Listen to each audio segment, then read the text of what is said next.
I'm going to take it a step further than the book here. We're going to talk about variable leases, right? But we're going to talk about how to actually calculate what the lease cost would be. So let's say we have a grocery store that's 12,000 square feet.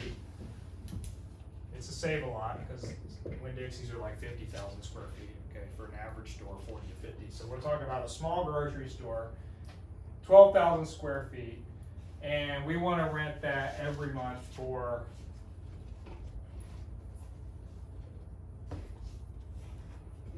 $1.25 a square foot.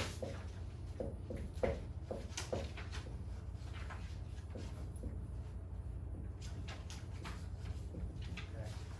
Right? So we're going to rent it for $1.25 a square foot. So how much would my rent be? Monthly rent. It would be 12,000. Oops. 12,000 times your square footage, right? 15,000. Huh? 15. It'll be $15,000, right? So it'll be $15,000. Now the variable lease question is this. So let's say my index for that, they're going to always give you an index. Okay, they're always going to say this is what my index is. So the current index is 1.2. Okay, it doesn't matter. Index is just a value that's given. My current index is 1.2. But we all know cost of living's gone up, CPI's gone up, everything's gone up, right? So next year, my index is going to be 1.6, okay? How is that going to affect my $15,000 rent per month? We're going to take your old index, the formula is old index divided by new index, right? Times the original rental rate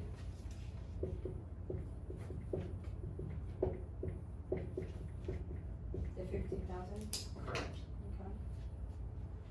will give you the new rate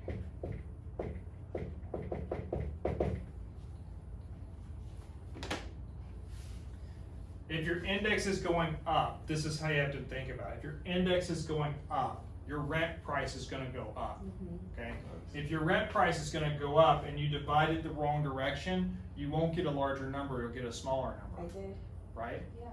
So if you do it the right way, did I do that wrong? I did it wrong. Oh, I'm okay, sorry. because I got 11,000. I'm sorry. See, that's why I did that. Okay. And this is a mistake, and that's why I always think about these things. It's new index over Because old it's like- index, right? For the next year, So- it's gonna go up, so it should be See, more. this is why we do these Okay. live sessions, Sure. because I make mistakes too, Okay. just like everybody else. So it's new index over old index divided by, or times the rate, okay? Okay. So think about it. If your index went up and you did the formula wrong, it's actually good that I did that. If you do the formula wrong, you're gonna get the wrong answer, Yeah. right?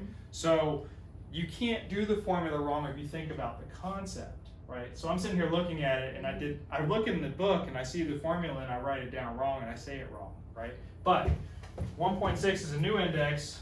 1.6 divided by 1.2 times 15,000 equals what?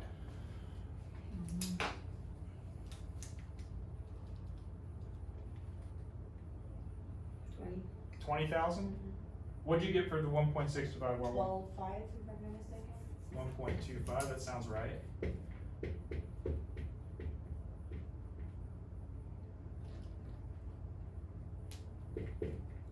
$20,000?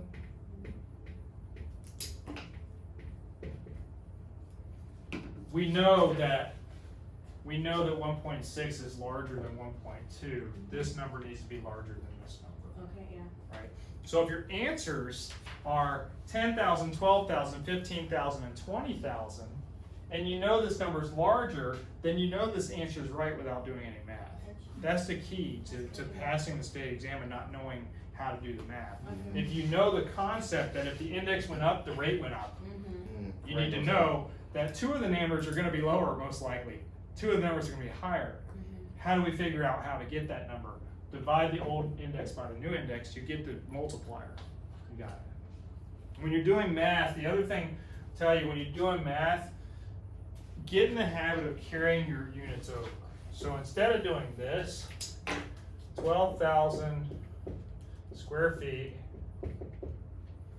per, it's 12,000 square feet. This is $1.25 divided by square feet, right? Because it's per square feet, right? These units should cancel and you should get dollars. If you carry your units over, you can't get the math wrong, right? Because if you were divided, then you'd have square feet squared, which you don't want. So you would have, this number would be 15,000. Does that make sense? Always carry your units over because you're gonna see, as we go along, there's gonna be multiple units on a math question. It's not just gonna be per square foot, it's gonna be, Dollar signs, like. there's gonna be dollar signs, there's gonna be square foot, there's gonna be indexes, there's gonna be all these other things. We know the index doesn't have a unit, it's just a number, alright? That's how variable leases work. So there's a question in the book that talks about variable leases on the quiz. So on the quiz number 16, I'll talk about number 16. You know the formula, right? New over old times the rate. A business has a 5-year variable lease for an office park, suite and office park, calls for rent of $21.50 a square foot. Always write down what the question tells you. Right?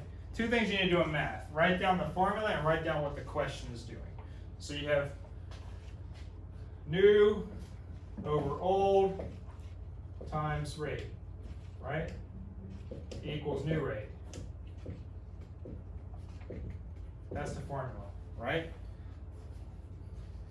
$21.50 a square foot is given. We have a beginning index of, this is the old index, beginning index is old index is 189. New index is 195, is that what it said in the book? The index increases to that the second year, so we know it's increasing, so what do we know? So here's my question, or here, this one's not so good because it gives you 4 answers that are larger, right? But a lot of times they'll give you 2 answers that are smaller and 2 answers that are larger because they want you to do it wrong too. They're gonna work this out wrong and right. So I'm gonna give you,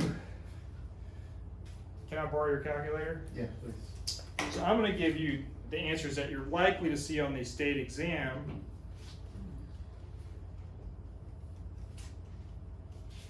You're gonna see A, $20, B, $20.83, or 84 cents. C and D, C will be 21.84. D will be